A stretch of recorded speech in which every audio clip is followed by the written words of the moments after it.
Hey there gamers, welcome back to the Board Game Co channel, and today we have a preview of Imps.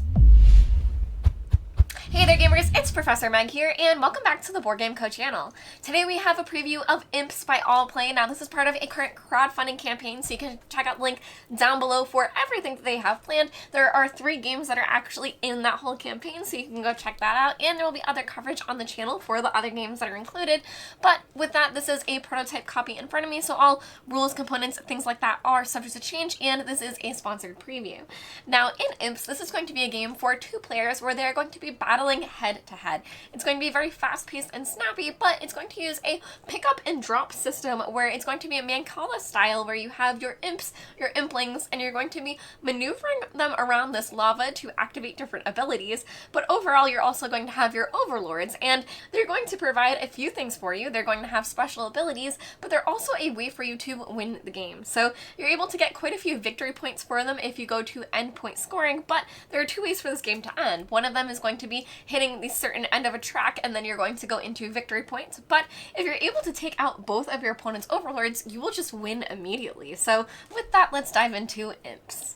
Now, this is a 2-player game where you can see we have the white castle over here, and they have the white track on the sleigh track, and then we have the darker castle with the sleigh track up there as well. So that's going to represent the 2 different player sides, and then each player is also going to have 2 overlords. So what I have in front of you is only 4 of them, but there are a bunch of overlords that are going to be in the game.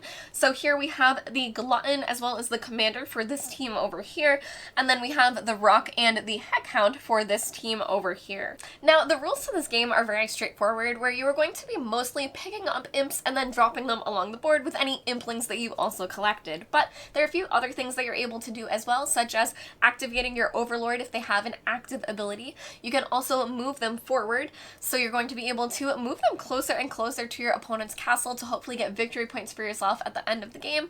And then another thing that players are able to do is enlist. So that's going to be grabbing any imps that are currently in front of your castle. You're going to be able to draft one and enlist it into your castle, which is going to provide some options for players, but mostly you're going to be using the system of picking up imps and implings and then dropping them along the board to hopefully activate an ability from the last placed imp. Now, as I said earlier, there are 3 main actions that you're able to do throughout the game. So one of them is going to be advancing your overlord. So you're able to, for 1 turn, move them forward 1 spot. And another thing that the overlords are able to do, which is unique, is cross the lava. So we do have this lava here, and some special abilities will allow the imps to cross it, but overall the overlords are able to, for a turn, just make a move like that to move over to another side, meaning that they're not always permanently blocked. So each player is going to be trying to get their overlords across to the other side, but as you can see, they do have health tracks. So if you do have both of your overlords die, you will automatically lose, and as you can see, they do vary in how much health that they're going to have,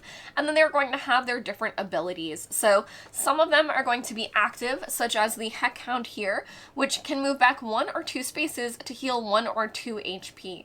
Now, when it's an active ability like that, you're able to do it once per game, and that's it. And it doesn't count as your action, but you're only able to do it once.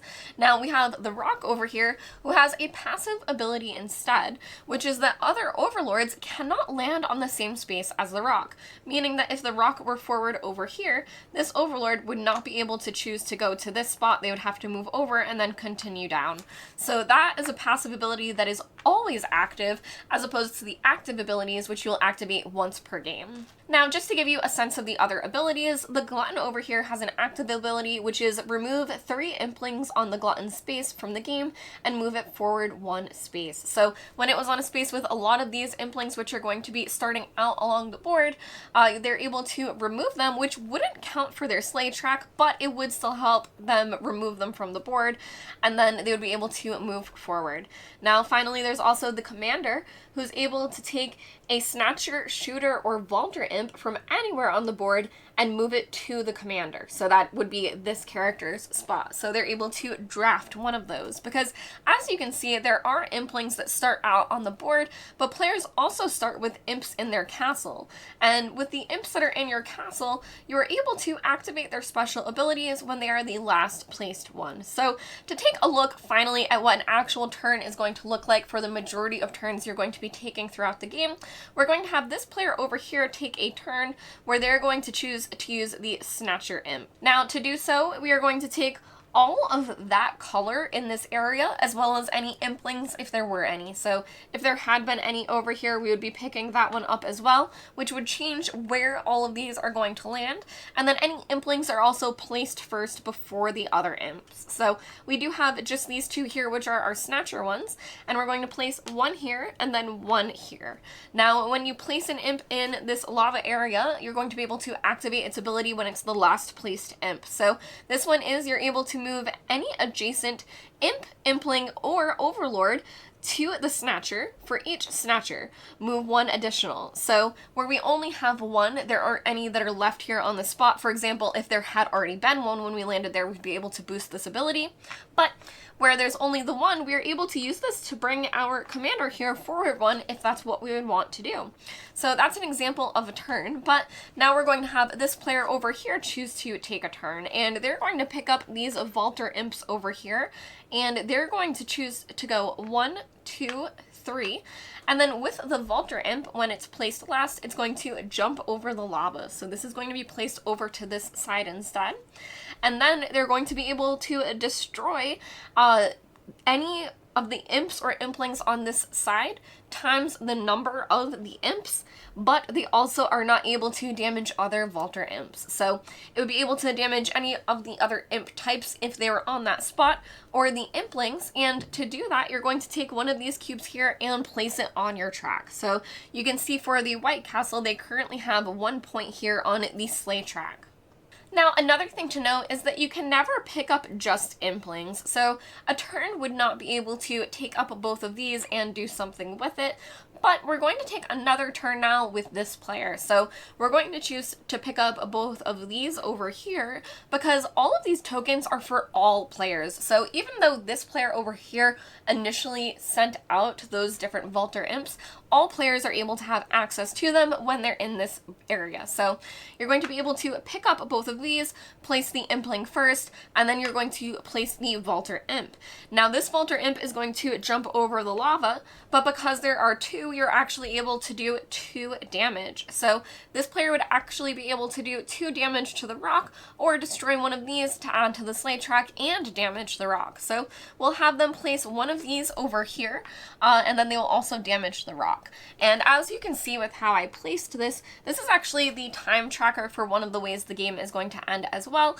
If players reach the end, that's when you're going to go over to a victory point scoring, and you're going to leave a blank space for anything that has already been taken on the sleigh track. So as this does fill up, it will be filled like this, where players will only be able to get so many points throughout the game, making this a pretty quick play that you're able to reset and play over and over. Now again, the other way for the game to end is if you destroy both of your opponent's overlords, you will immediately win the game. Now, to go over what the other imps are able to do, we have the Shooter Imp, which is going to be these green tokens here, and you would place them forward like this, and then after that, you would launch either an imp or impling 1 tile forward, and then for each of these that are there, you're able to do an additional one. So for example, if at the end of my turn it looks like this, both of these would be able to shoot these forward, but as it was like this, the shooter would be able to send this Vaulter Imp forward to hit this impling and then destroy the impling for that player. So that's another way that you're able to destroy imps and get them on the board, and you are able to destroy other types of imps and not just implings, but the imps that do damage the Shooter, Snatcher, and Vaulter Imps cannot hurt the same type. So where this Shooter Imp could shoot other imps, it can't damage other Shooter Imps. Now, finally, there are the Decoy Imps, which are going to be the red ones here, and for these, they're going to add a bit of protection. So they'll always take damage before anything else that is on their space. So in this example here, regardless of an Impling, an Imp, or the Overlord, you would damage the Decoy first, and then you would be able to decide where you want to apply the other damage.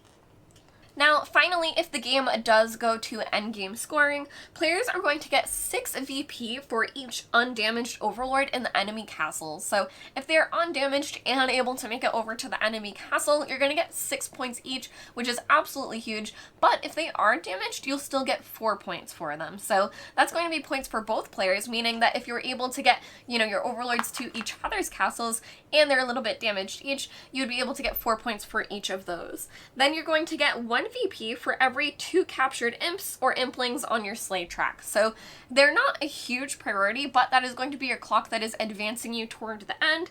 And then additionally, players are going to lose a victory point for everything that is left in their castle. So for every imp or impling that is in your own castle, for example, here there are 5, they would have -5 if this is how they were to end at the end of the game. So being sure to keep an eye on your castle and getting implings out of them is going to be very strategic as well, because players are going to be dropping them into your castle as they're passing through, meaning that they're able to make that a bit difficult for you, so that you're going to have to balance getting them out of your castle as well as trying to get victory points in other ways, such as the slay track or your overlords. Imps is going to be a very fast-paced, straightforward game where the rules are really easy to understand. If you've played anything like Mancala, it's going to feel a bit familiar, that you might think you know what you're doing, but with these different abilities that the imps have, it's going to be very strategic because you're able to boost these different abilities with having a bunch of the imps of the same type in the same spot when you're ending there, meaning that you're going to try to line up these pretty strong turns, but you're going to have to be sure that you're not lining up a very good turn for your opponent as well, because everything that you're using they're able to use as well, so they're going to have access to all of these imps that you are placing out and the abilities that you're using, so you're going to want to keep an eye out for what you are laying out for them as well, because it can come back to bite you. Now, there are multiple paths to victory where you could go the victory point route, and the slay track only has 11 spots, so it is pretty quick and it's going to go by pretty quickly, but if you're able to take out both of your opponent's overlords, that's a very satisfying way to win as well, because you're able to just instantly win and know that you don't have to do any calculations or worry about who has victory points where. So this has been a preview of Imps. You can check out the link down below for everything that All Play has planned for their crowdfunding campaign. They also have Kabuto Sumo dice and they have wild berries, so you're able to check out those as well. Thank you all for watching the Board Game Co channel. I'm Professor Meg and I'll see you all next time. Bye!